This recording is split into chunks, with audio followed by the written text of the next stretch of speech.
Tal y como se anunció en repetidas ocasiones, este lunes Santiago Nieto Castillo presentó su renuncia en la reunión de gabinete con el gobernador de Hidalgo, Julio Menchaca, como encargado del despacho de la Procuraduría General de Justicia de Hidalgo. ¿Cuáles son las cuentas que deja el ahora aspirante a senador por su estado natal, Querétaro? Bienvenidos y bienvenidas, iniciamos Sobre la Mesa.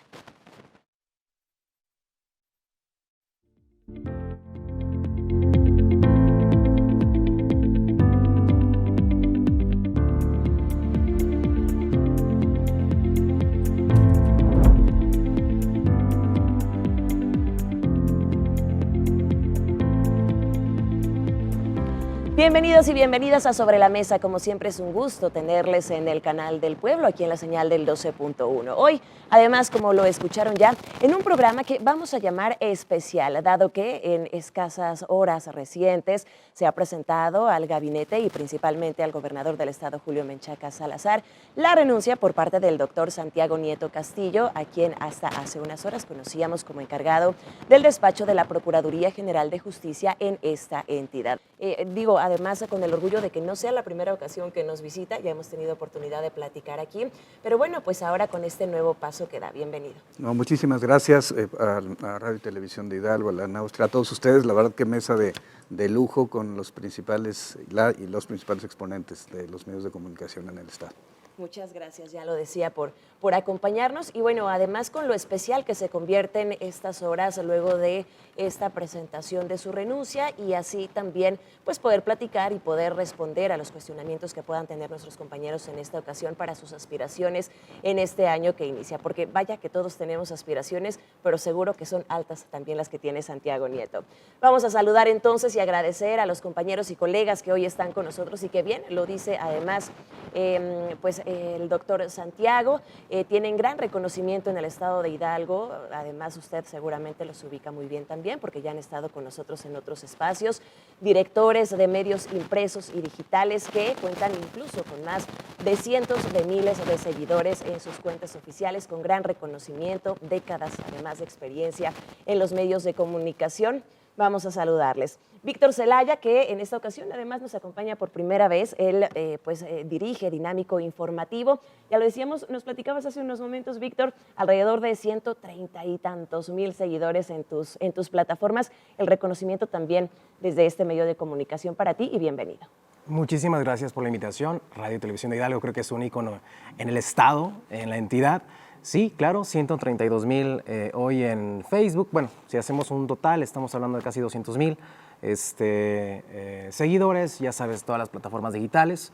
Y bueno, pues nuestro periódico impreso, que es un semanario, que evidentemente hay personas que dicen, híjole, ya los semanarios ya están pronto a desaparecer. Sin embargo, bueno, pues estamos luchando para que eso precisamente no suceda. Pero bueno, gracias por la invitación y bueno, pues con aquí el azar con los que saben. Vámonos entonces. Muchas gracias, Víctor. Vámonos a saludar también con otros de los compañeros. Es un gusto que nos acompañe en esta ocasión también Eduardo González. Él dirige el periódico Milenio.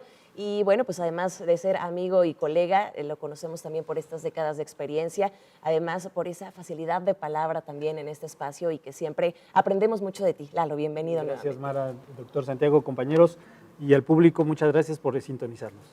Lo mismo para Jorge Ávila, director de Criterio, director editorial de Criterio, que se encuentra hoy con nosotros. Siempre muy valiosa su aportación también para nuestro espacio, con estos años de experiencia en los medios, muy respetado en el estado de Hidalgo también. Jorge, bienvenido. Qué gusto. Muchas gracias, Mara, muchas gracias a la mesa, Santiago.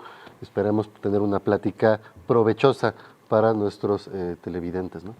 Bien, esperemos que así sea. Así que usted ahí en casita, mucha atención porque nos vamos entonces con los temas que nos traen a esta mesa en esta ocasión. Y ya lo decíamos de entrada, bueno, pues lo que se ha convertido en tendencia en los medios en estas últimas horas, la renuncia presentada por parte de Santiago Nieto Castillo, que hoy nos acompaña aquí, y para lo cual será importante sin duda analizar tanto qué pasó, qué está pasando y qué viene más adelante. Así que vámonos entonces así por partes, iniciando con las cuentas que se dejan, doctor Santiago Nieto. Seguro que aquí los compañeros tienen pues algún cuestionamiento, alguna pregunta que hacer, pero de entrada quisiera que usted nos platicara Creo que el maxi proceso de la estafa siniestra es uno de los que más se habló desde el inicio de la administración y desde el inicio de la gestión también al frente de la Procuraduría. ¿Qué nos puede decir de este? ¿Cómo va hasta ahora? ¿Cómo lo deja también?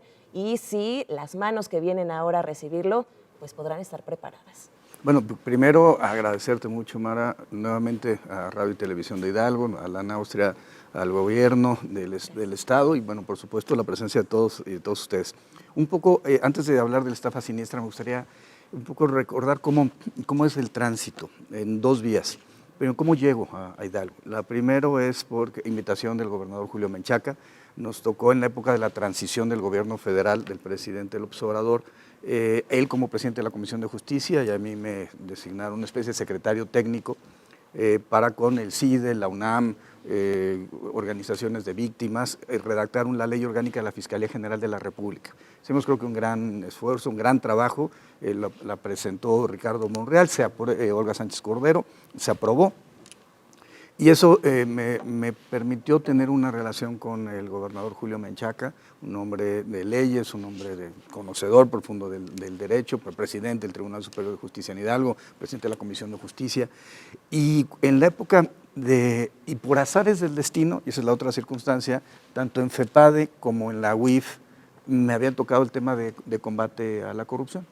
Me tocó los primeros casos de Odebrecht, los primeros casos de Operación Zafiro, me tocó algo sobre la estafa maestra y en ese tenor el gobernador tenía claridad de que uno de los problemas centrales de Hidalgo era la corrupción y me invita a formar parte y hacer de alguna forma equipo con Álvaro Bardales, él desde la Contraloría, yo en la Procuraduría, para empezar los casos de investigación de corrupción, porque Hidalgo no era la excepción. Cuando tenemos un proceso electoral, hay 6 veces más recursos en efectivo que en el mismo estado cuando no hay proceso electoral. Y lo que pasó en 2022 en Hidalgo era un flujo importante de efectivo que había que ver cuál era el origen. El origen fue esto que terminamos llamando la estafa siniestra. Claro, y me llama mucho la atención que menciona por azares del destino, pero yo creo que no fue así. Creo que también si se buscó un perfil así, pues fue directamente, como lo menciona, pues para este combate a uno de los principales delitos de los que ya se venían arrastrando, que es el tema de la corrupción. Pero vámonos con las opiniones también de los medios en este sentido. Jorge Ávila, ¿tú qué dices de lo que nos acaba de compartir? Pues Santiago viene de una carrera nacional donde todos sabemos lo que pasó con Peña Nieto, todas las situaciones que vivió el PRI, la estafa maestra, que realmente fueron cantidades impresionantes de dinero. Pero a mí me gustaría conocer un poco la opinión de Santiago, más que mi opinión, la de él, ¿cómo ve esta cuestión de la corrupción en los estados, ya viviéndola desde dentro, ¿no? Porque a veces el foco está muy metido en la situación nacional y el foco está muy en lo que pasa a nivel nacional, pero en los estados sufrimos de grandes problemas de corrupción y de poca transparencia en el manejo de los recursos. En tu opinión, ¿Hidalgo era un estado corrupto? Sí. ¿Qué tan corrupto era? Yo creo que altamente corrupto, no solamente en el tema gubernamental, sino también en temas de cacicazgos. Había cacicazgos en lo político, en lo social, en distintas regiones del Estado, y esto siempre termina impactando en temas de corrupción. ¿Hay o había? A ver, sigue habiendo, pero debo plantear 2 cosas. World Justice Project presentó su informe 2023 sobre México y reconoció en Hidalgo como una de las entidades donde hubo una leve mejora, así lo califican ellos, en el tema de combate a la corrupción. Mientras que a nivel nacional la queja es un estancamiento en los temas de combate a la corrupción, un problema en la poca efectividad del sistema penal, el nuevo sistema penal acusatorio. En el caso particular de Hidalgo, las calificaciones fueron mejores. Tuvimos un incremento en la evaluación, es una evaluación de 0 a 1, tuvimos 0.44, se subió del modelo anterior. Querétaro, que es el estado que más desarrollo tiene 0.49, lo cual significa, que todos estamos reprobados. Pero creo que es un buen indicador de que un organismo de carácter internacional reconozca siendo muy crítico con México como país, que Hidalgo tuvo una mejora en el tema de combate a la corrupción. Y bueno, evidentemente hay cosas que sí, que hay que combatir. Perdón, mi pecho no es bodega y me ha tocado desde la FEPADE, fue mi temporada 1, tuve mi temporada 2 en la UIF y mi temporada 3 en la Procuraduría con la Universidad Autónoma del Estado de Hidalgo. Y también ese estancamiento de un mismo grupo político, al final del día termina siendo corrupción. Yo creo que hay cosas que tenemos que decir. Y hay cosas que se tienen que plantear para hacer cambios y transformar el Estado. Y yo veo en Julio Menchaca un gobernador decidido a eso, a cambiar las cosas, a transformar la forma de hacer política, a transformarlos con programas sociales efectivos y, bueno, por supuesto, un gobierno que está en territorio, no está en su oficina y con un compromiso, conmigo fue muy claro, tú lo que tengas que hacer, hazlo con tal de llegar al objetivo. Claro, y hablábamos también hace unos momentos, o mencionaban incluso el tema de la estafa maestra, que fue previa a la estafa siniestra y donde, si bien pues, se habló de una red de corrupción a nivel nacional, pues el Estado de Hidalgo se vio altamente involucrado. Ahora con la estafa siniestra también han caído personajes de peso que quizá pues no se esperaba que se llegara hasta esos niveles. Lalo, ¿tú qué es lo que nos dices luego de escuchar lo que menciona el doctor Santiago? Pues por un lado, lo que decía Jorge, que hay que reconocer que no solo Hidalgo, sino en todos los estados, lo que dice también el doctor, o sea, este cáncer de la corrupción y del cacicazgo político, que aquí se vino a evidenciar ya de una forma más siniestra, como dice precisamente el nombre de la investigación del maxiproceso, que nunca se había visto en una entidad en épocas recientes y que tocó estos nombres precisamente en el tema de la evaluación del doctor Santiago Nieto al frente de la Procuraduría. Podemos pues dejar la cifra de la cantidad de exfuncionarios y servidores públicos que están involucrados en este maxiproceso. No es normal, o sea, no es algo común que pase en Querétaro, en Puebla, en Veracruz, donde ha habido algunos gobernadores incluso presos, en Chihuahua, donde hay procesos pendientes contra exgobernadores, o ahorita en el Estado de México, que acaba de entrar la gobernadora Delfina y que también van a empezar una especie ahí de megacontraloría y un proceso ahí, que en Hidalgo se haya suscitado esta situación, es anormal. Y pues deja muy mal parado, lo habíamos platicado aquí desde inicios del tema de la estafa siniestra, deja muy mal parado a Hidalgo el tema de que se haya presentado tanta corrupción y no se haya hecho nada. Un tema tan sensible que es la salud, ¿no? Así es, y que no se haya hecho nada al respecto. Entonces, me gustaría que el doctor Santiago nos comentara, pues, cuál fue la sensación precisamente de llegar a un lugar donde encontraron pues un cochinero, ¿no? O sea, decirlo con todas sus, como es el nombre, ¿no? ¿Cuál fue la sensación de decir, pues, ¿a dónde me vine a meter, no? Sí, a ver, eran temas de salud, temas de desarrollo rural, desasolve de presas y caminos. Y realmente, por eso es el nombre de siniestra, porque finalmente en un estado con la marginalidad, con la pobreza que tiene Hidalgo, que se hayan desviado, el cálculo al final eran 2,000 millones de pesos, no solamente en los municipios, sino sobre todo en los compromisos estatales, pues era siniestro, era perverso.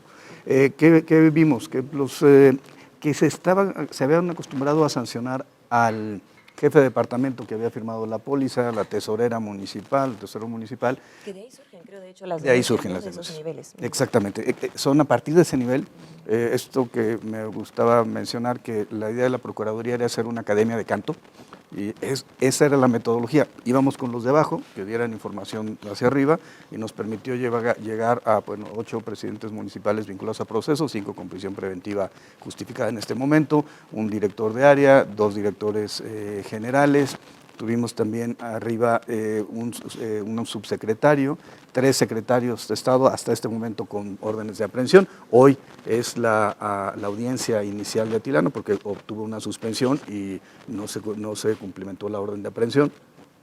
Tenemos la del presidente municipal de Atitalaquia para el día 18 y bueno, vamos a solicitar evidentemente la vinculación a proceso de ellos y pues, sigue manteniéndose César Mora prófugo, pero hay que plantearlo así. En la medida en que se cumpla con esa metodología, vamos a poder tener información hacia arriba en las cadenas delictivas y vamos a ir como realmente la gente, no que firmó el documento, sino que dio la instrucción de desviar los recursos. Las mentes siniestras, ¿no? Más que mentes maestras, creo que son las mentes siniestras. Exacto. Gracias, doctor. Gracias, Lalo. Tenemos que hacer rapidísimo una pausa. Nos falta, por supuesto, Víctor Zelaya, así que vamos a dejarte pendiente para regresando del corte también con la opinión y la pregunta que quizá pueda tener para Santiago Nieto. Así que ahí en casita quédese con nosotros, que vamos rapidísimo al corte y volvemos con más aquí a Sobre la Mesa.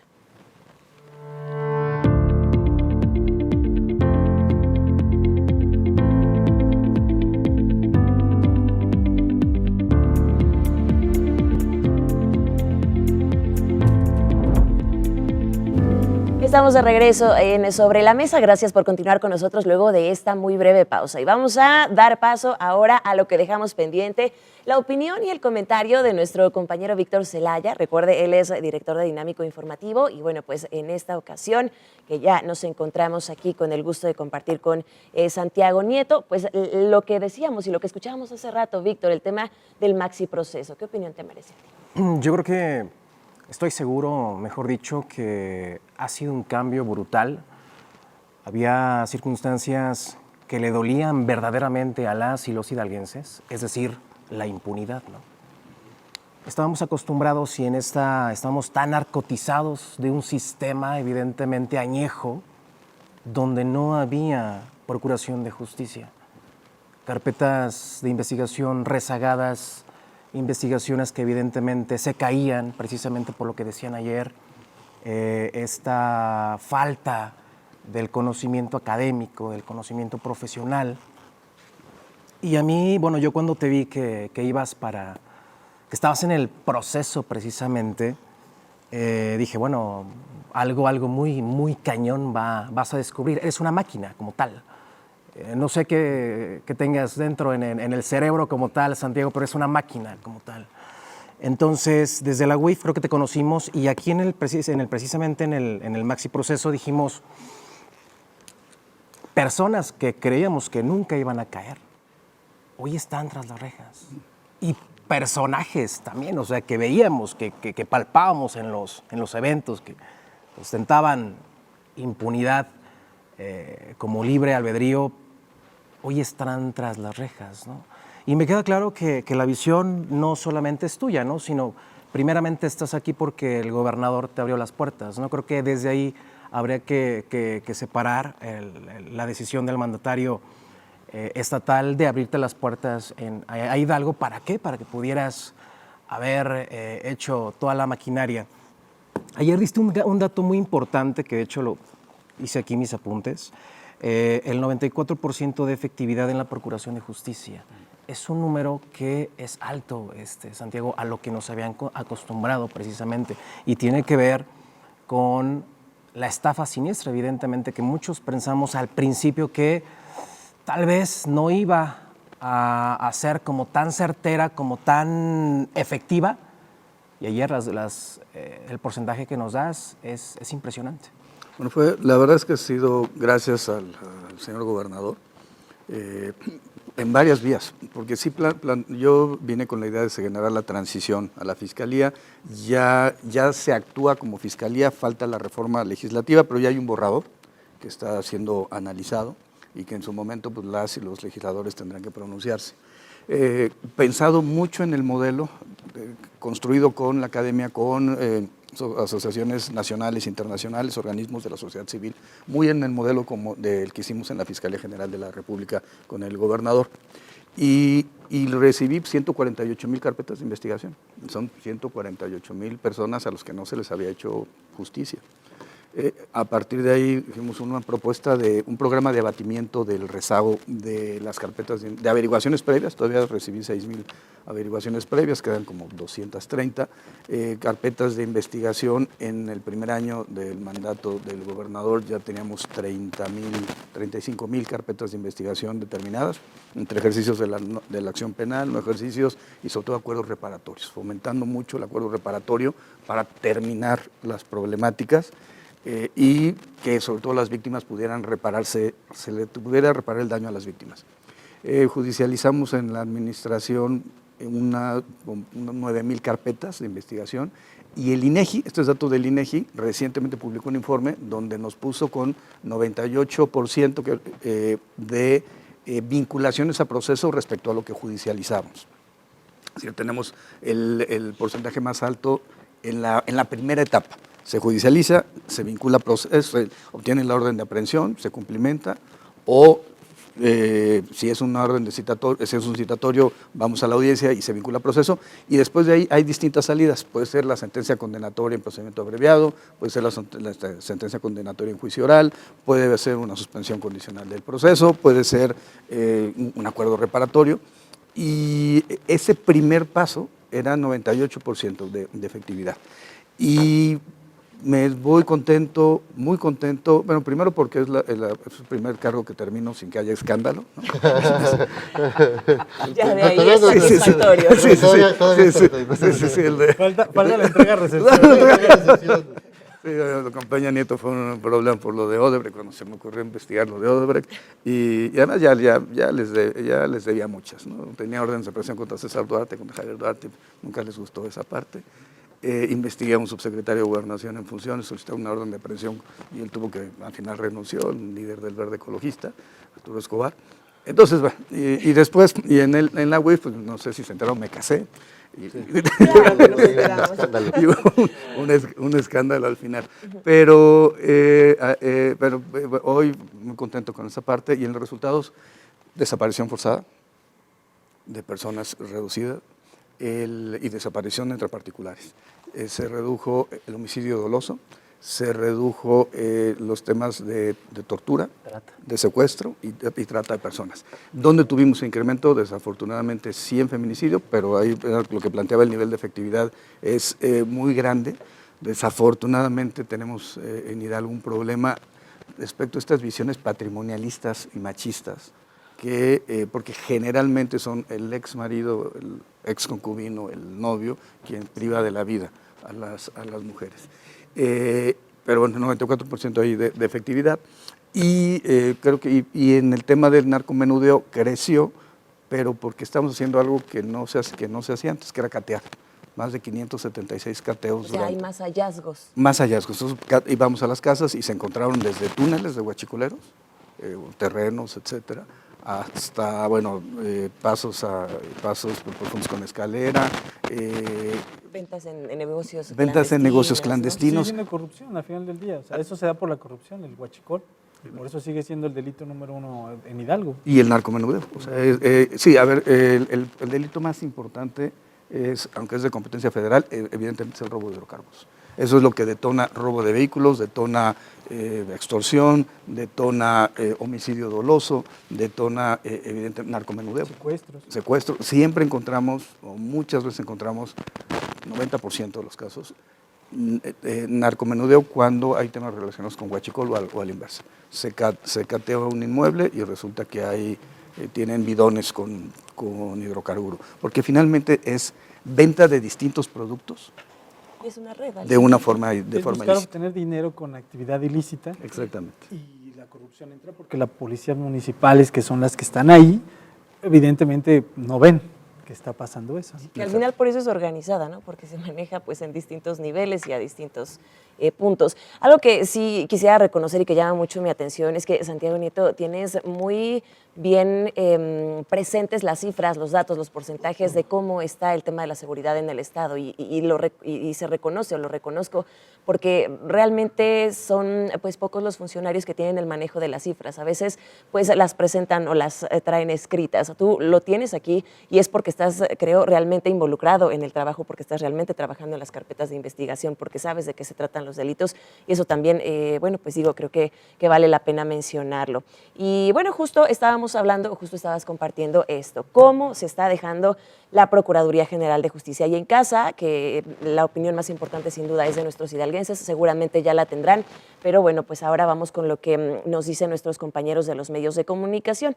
Jorge, escuchamos un poco acerca de estas cifras, también por acá escuchábamos, tienes opinión respecto a esto, la delincuencia, pues lo decíamos, organizada o no en el estado de Hidalgo, pues también ha estado en estos jaloneos con las autoridades. Pero ¿tú qué nos dices?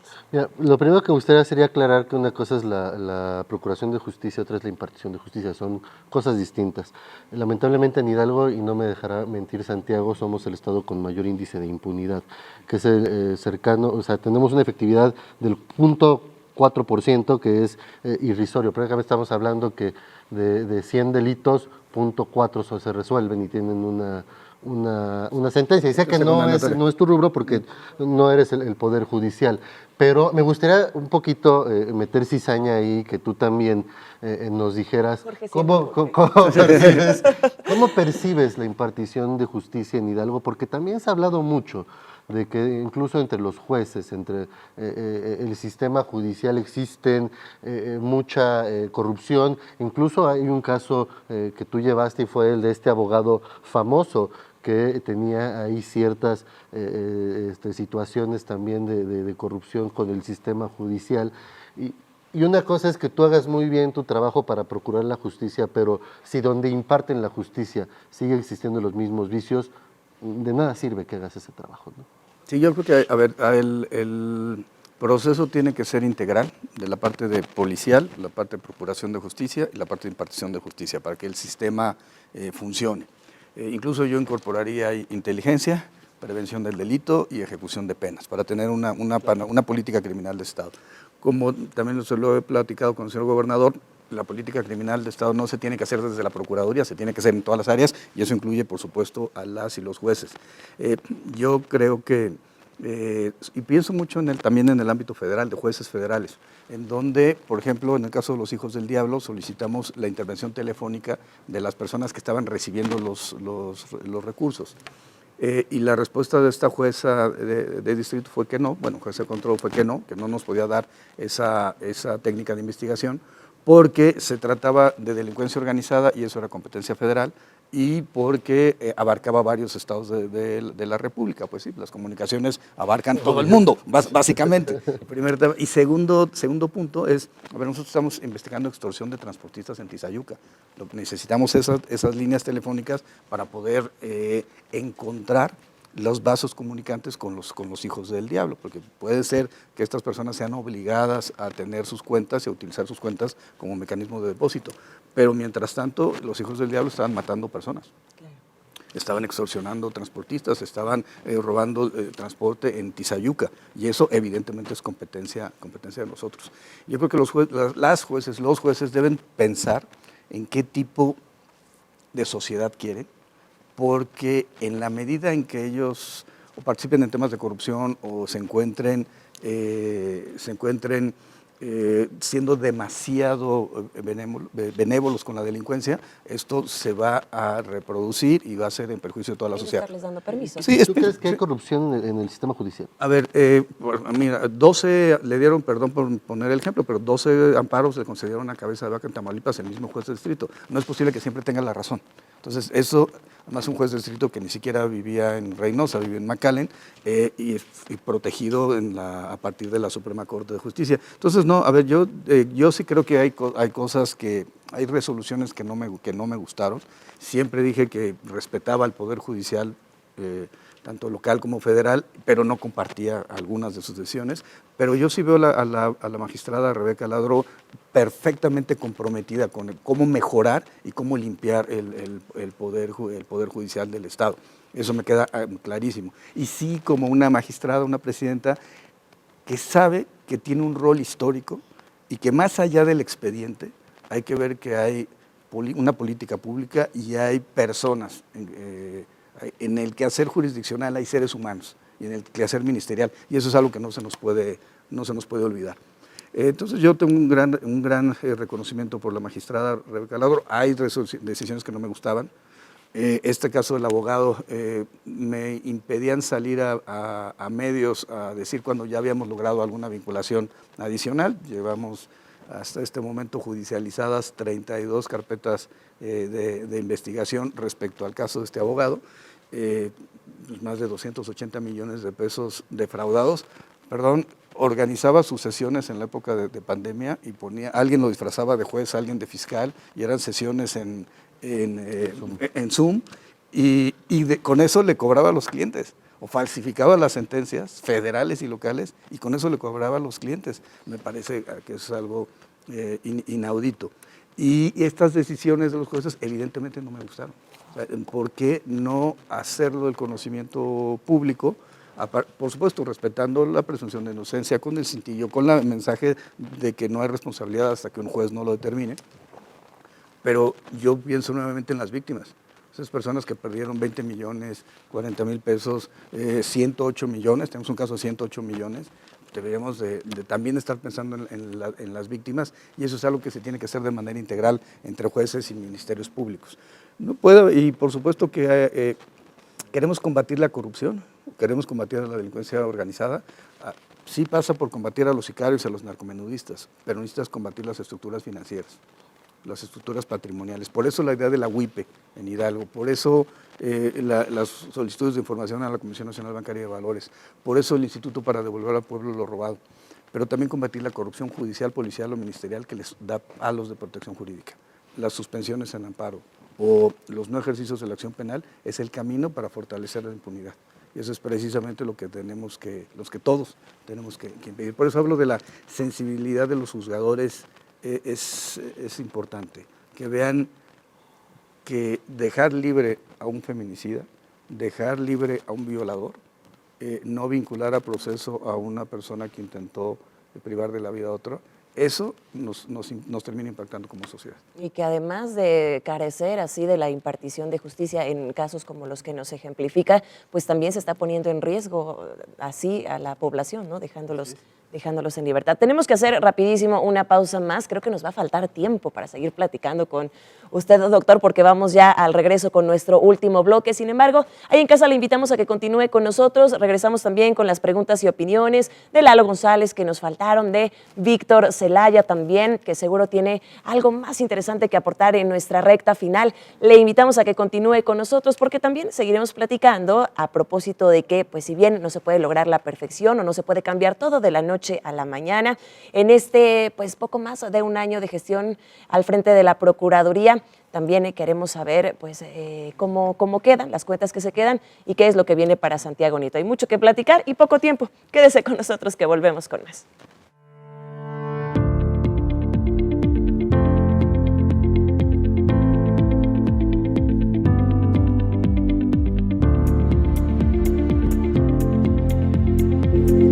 Estamos de regreso en Sobre la Mesa, gracias por seguir con nosotros y bueno, pues ahora además de recordarle que las opiniones vertidas en este espacio son única y exclusivamente responsabilidad de quienes las emiten y no representan necesariamente la postura de Radio y Televisión de Hidalgo, también quisiera así aprovechar, bueno, pues para recordar a nuestros compañeros que existe esta total libertad de expresión y agradecer además al doctor Santiago Nieto Castillo que no solo en este espacio, sino también en las otras oportunidades que hemos tenido de platicar, hay que decirlo, previo al inicio de nuestro espacio, es de los que nos dicen, pregúntenme lo que quieran. Así que, pues vámonos entonces con nuestra recta final. Sin embargo, no la menos interesante, por el contrario, pues ahora platicar también de ya para irnos encaminando también al cierre, pues este paso que se estará dando para convertir la Procuraduría en Fiscalía, una transición de la que se ha venido hablando desde que se inició la gestión y que creo que también aquí en Radio y Televisión ya habíamos tocado el punto, pero estará preparado el Estado, estará preparada la Procuraduría para dar ese paso y bueno, pues quisiera también ahora que respecto a este tema opinaran ustedes, compañeros. Víctor, iniciando ahora contigo para que pues vayamos encaminándonos al final. Yo creo que es un tema que ya se tenía que haber hecho desde hace mucho tiempo. Evidentemente los tiempos del Congreso, a lo mejor esperábamos que una disyuntiva o algo que tenía que pasar, pero yo creo que ya era tiempo. Y esto que en algún momento la transición, como bien lo dices, de la Procuraduría a Fiscalía, pues tiene mucho que ver con pues, todo el entorno de la entidad, ¿no? Yo sí me quedé con una duda y te lo voy a preguntar precisamente ahorita que tengo la oportunidad, Santiago, haciendo un paréntesis y rápido. Cuando llegas precisamente a Hidalgo y te enfrentas directamente con los grupos delictivos, con el huachicol, con todo este tema que era como que lo más cañón, veíamos series en ciertas plataformas de streaming. ¿Realmente fue algo complicado? Es decir, tu seguridad, la de tu familia, o sea, te peleaste con todos y evidentemente descubriste factores delictivos que operaban en la administración pasada. No sabemos si con compadrazgos, ¿no? Finalmente, ¿no? Pero sí te lo quiero preguntar, Santiago, que desarticularon una red, o sea, los guachitúneles, todo esto que cayó en esta administración que nunca en la vida se ha visto. ¿Cómo estás? ¿Cómo lo viviste como persona principalmente, como profesionista? ¿Cómo protegiste a tu familia? ¿Y cómo te vas a proteger ahorita, no? Porque finalmente, pues que si alguien desarticuló eso, fuiste tú. Sí, primero el gobernador lo tenía muy claro, necesitamos pegarle a los guachicoleros, porque además estaban generando base social, sobre todo en Cuautepec, había mucha base social que los apoyaba, que los respaldaba, lo mismo en la zona de Tepeji y Tula, y lo importante era empezarlos a desmantelar. Los cateos fueron un buen inicio, y entonces eso nos permitió encontrar los túneles, las pipas, mangueras que iban por la tubería de agua normal, llegaban a subir a los postes, la mandaban a otro lado y por ahí iban sacando el hidrocarburo. El hidrocarburo se convirtió en un negocio que era mucho más rentable inclusive que el propio comercialización de drogas. Entonces era la primera batalla, la primera línea que había que dar, y ahí se trabajó muy bien con Sedena, muy bien con la Guardia Nacional, muy bien con la Secretaría de Seguridad Pública, la Secretaría de Gobierno del Estado y también debo decir con la Fiscalía General de la República, con el actual fiscal, entonces delegado de la Fiscalía. Hemos también tenido un gran trabajo de judicialización de carpetas de investigación relacionadas con casos de guachicoleros, porque hay un impacto directo en ambos fueros. A nosotros narcomenudeo, ellos portación de armas de uso exclusivo del ejército, ellos robo de hidrocarburo, pero nosotros extorsión, pero nosotros homicidio doloso, y todo se encuentra íntimamente relacionado. Respecto a seguridad, desde la Unidad de Inteligencia Financiera me tocaron 3 amenazas de muerte y a partir de ahí la Guardia Nacional se ha hecho cargo de mi seguridad y de mi familia directa. Mi esposa, mis hijas. Y creo que así se ha mantenido. Yo no tengo seguridad de la Procuraduría de Hidalgo y creo pero creo que también es un tema importante. 2 cosas si queremos cambiar. Diseños institucionales, o sea, el diseño institucional tiene que ser idóneo para la persecución del delito, y 2, voluntad política. Y en ambos esquemas, Julio Menchaca está absolutamente comprometido. ¿Qué nos permitió esto? Tener una unidad de imputado desconocido. O sea, tenemos muchos delitos, robo a casa, habitación, que no sabemos quién los comete.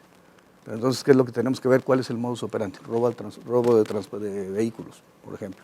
Entonces, vemos modus operandi, vemos a qué hora, en qué colonias, en qué circunstancias se están dando los casos, y ahí podemos empezar a detectar bandas.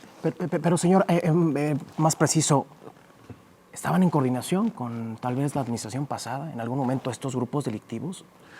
Pues, a ver, es una hipótesis porque, insisto, que los grupos delictivos operan sí con su fuerza económica, sí con su fuerza física, material, su capacidad de fuego, pero también por corrupción política, sobre todo a nivel de las presidencias municipales, que les permiten actuar y que en muchas ocasiones financian las campañas electorales con la finalidad de tener el control particularmente, y esto sucede mucho en Tamaulipas, sucede mucho en Michoacán, para tener el control de los cuerpos de seguridad. Por eso la idea del mando coordinado no es una mala idea, es una buena idea porque permite limpiar este tipo de elementos que tengan vinculación con grupos delictivos. Y evidentemente... Pero puede generar la contraparte, ¿no? Que si a nivel central hay corrupción, estas también se generalizan, ¿no?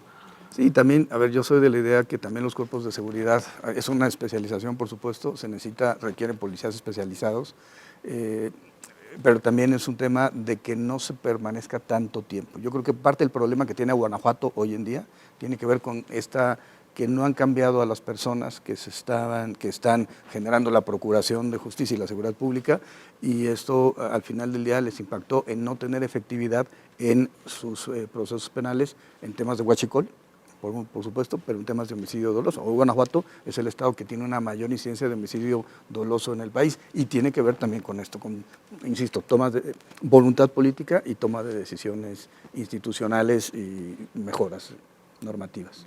Lalo. Gracias, Mara. Sí. Pues entrando un poco también en materia de lo que va a ser el futuro de Santiago Nieto, que evidentemente su salida obedece a un tema personal, de una aspiración política rumbo a la candidatura al Senado por el estado de Querétaro, pues una de las principales plataformas que la 4T, Morena y sus partidos aliados han estado ofreciendo es darle esta continuidad y este segundo piso de la cuarta transformación que inició Andrés Manuel López Obrador con el tema del Poder Judicial precisamente, como decía Jorge. ¿Es posible, tú que lo has vivido, tú que lo has palpado, tú que lo has sentido en estos cargos que has tenido, es posible este plan C famoso, no solo el hecho de ganar una Cámara por mayoría o tener la mayoría parlamentaria que a veces ni siquiera funciona como debería de funcionar? Lo vimos en Hidalgo, han tenido 2 legislaturas la mayoría morena y no han hecho lo que prometieron. Entonces, ¿qué garantías hay de que se pueda funcionar este plan C y si lo ves viable el tema de la transformación del Poder Judicial? Porque los que lo están planteando son gente que está fuera del Poder Judicial. Entonces, que nos comentara si es posible que llegue esta transformación del Poder Judicial a fondo como se está planteando para el siguiente sexenio. Sí, a ver, yo creo que primero la reforma del Poder Judicial es algo indispensable. Yo coincido en varios temas. Primero, tenemos una Suprema Corte de Justicia que es Tribunal Constitucional y Tribunal de Legalidad. Eso hay que separarlo. La reforma constitucional puede ser una vía. Segundo, tenemos un Consejo de la Judicatura que en realidad es absolutamente ineficiente. Tienes mayoría de miembros internos del Poder Judicial, que esa visión endogámica protege a los integrantes del Poder Judicial. Me tocó estar en el Consejo de la Judicatura. Es que es sindicalista. Sí, es una visión sindical. Y yo creo que tienen que ser mayoritariamente externos y para efecto de poder sancionar a juzgadores. Bajo la idea de que son criterios jurisdiccionales, entonces no se sanciona, pero hay interpretaciones que son abiertamente contra la ley o que son pues, abiertamente beneficiando a grupos económicos en lo particular. 3, la Sala Superior se ha convertido en un mercado. Se necesita modificar la Sala Superior del Tribunal Electoral y se necesita, que yo creo que las salas regionales deben ser designados por el Consejo de la Judicatura mediante concursos y no con la participación política del Senado. También yo soy un convencido de que las magistraturas electorales locales no las debe resolver el Senado de la República. En mi punto de vista es que se le debería regresar esa facultad al Congreso local, porque cada dinámica local es una dinámica... ¿Conocen a los personajes? Conocen a los personajes, hay una visión pues, más cercana y al final del día se trata de que se resuelvan casos. Pero lo más importante para mí es que hay que tener recursos para las fiscalías y procuradurías, que se necesita, para algo vital, mejorar la justicia cívica. Sí, podemos discutir que si la Sala Superior y el Tribunal Constitucional y el Consejo, pero ¿qué quiere el ciudadano o la ciudadana? Pues quiere poder tener un caso de violencia familiar que se resuelva de manera adecuada y que el sujeto agresor deje de golpear a las niñas, los niños, los adolescentes, a la esposa, a la concubina. El actual diseño no funciona, porque no permite acuerdos reparatorios por cerca de temas de violencia. Y en el papel se ve muy bonito, pero cuando queremos llevarlo a juicio oral y ya no comparecen las víctimas, por miedo a represalias, pues te está diciendo que algo no funciona en el sistema. Y yo creo que lo que hay que mejorar es la justicia cívica a nivel municipal, los juzgados de los poderes judiciales locales que tienen el primer acercamiento con la ciudadanía. ¿Y qué es lo que quieren? Pues poder recuperar su vehículo, poder recuperar lo que les robaron en sus casas.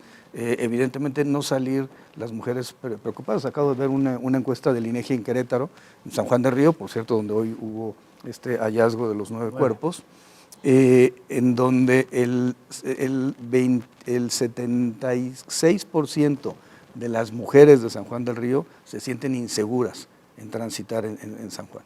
Eso es un crimen. O sea, es una vergüenza y sí necesitamos hacer algo para combatir estos grupos delictivos y que las mujeres puedan caminar seguras por las calles. Eso es lo que realmente creo que forma parte de la presencia también del Plan Seco. ¿Crees que sea posible la elección de magistrados como los proponen a nivel nacional, elegirlos por votación, ir más a fondo, como dicen? No, yo sería de la idea de que a lo mejor que haya algún mecanismo que pueda ser más democrático, pero que la presidenta Claudia Sheinbaum pueda proponer al Senado, me parece que es una buena opción. Es una cuestión de servicio de carrera, ¿no? Sí, que sean personas que tengan conocimiento, porque además es una función de naturaleza técnica, la función. Al rato vamos a votar por gente que no sabe, como pasa con los legisladores, como pasa con muchas otras Porque es autoridades. popular, ¿no? Porque es un artista Claro. o algo que tiene su derecho a participar, pero digo, hay gente que no tiene esa preparación en el campo. No, porque además es un tema de conocimiento técnico y de operatividad. La argumentación jurídica es algo que se va desarrollando conforme pasa el tiempo y conforme se va fortaleciendo la experiencia. Pero yo soy de la idea más que la doctora Sheinbaum debe proponer a las personas que quiera como ministras, y sí es válido tener una confrontaciones ideológicas respecto al derecho.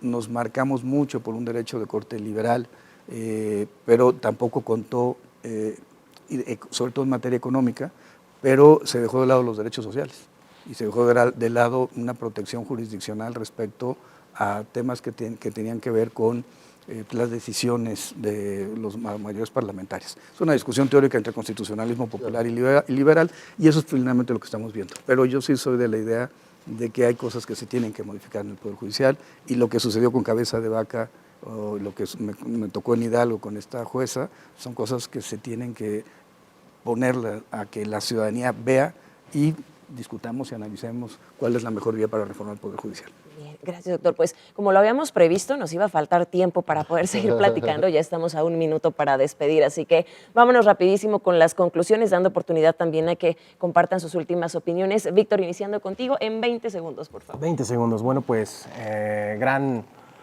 participación en Hidalgo. Santiago, creo que las y los hidalguenses se quedan conformes con lo que hiciste, y bueno, pues que hoy sea el Senado y posiblemente mañana, quién sabe qué pueda hacer. Por ahí ya se habla de que quieres ser gobernador de Querétaro, pero te auguro mucho éxito, Santiago.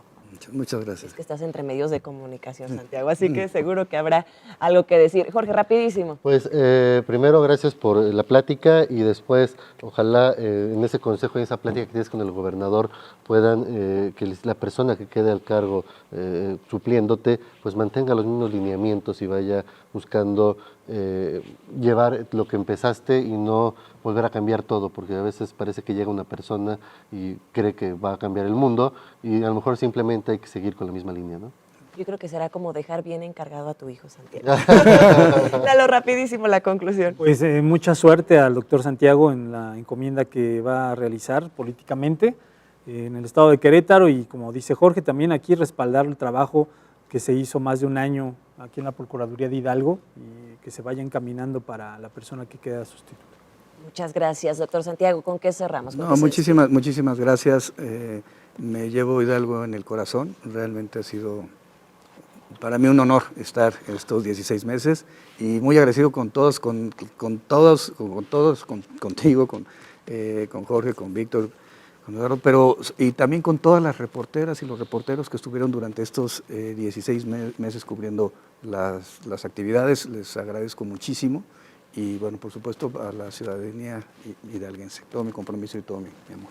Muchas gracias. Gracias, Santiago Nieto Castillo. El mejor de los éxitos para ti y para todos, por supuesto, como siempre lo deseamos aquí en este espacio, y gracias nuevamente por tomarte el tiempo de acompañarnos. Así nos estamos despidiendo, agradeciéndole también a usted su compañía, recordándole que todo, absolutamente todo, tiene pros y contras, pero la mejor opinión la tiene usted. Gracias por acompañarnos hoy en una edición más de Sobre la Mesa. Nos vemos en la próxima.